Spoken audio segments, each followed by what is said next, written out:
So now moving on to red flags. Okay.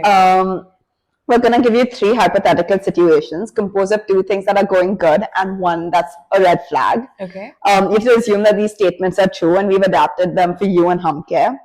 And then you have to pick which of these situations you would rather be in. Okay. So situation 1, Humm Care has more than 5,000 individuals registered. You are working with more than 100 organizations, but your pricing model is starting to break down at the scale. Situation 2, your tools and tracker have spun off into a separate subscription business. You have taken care of more than 10,000 pregnancy cares, but your last few reviews have been below average.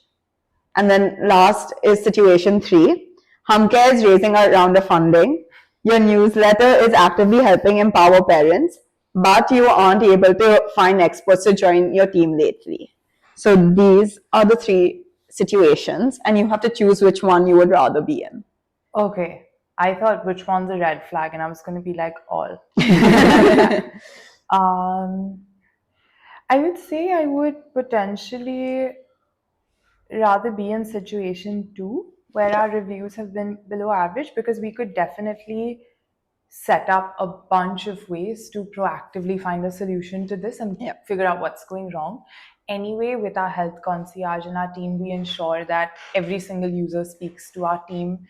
We have an NPS system. We also figure out whether they're happy, whether they're not happy. We do quarterly reviews as well. So I think we would be able to troubleshoot this and figure out why it's below average and definitely prioritize it. I mean, honestly, user experience is the number 1 priority. Yeah. So we would just make that be 1 and push. Yeah, fair enough.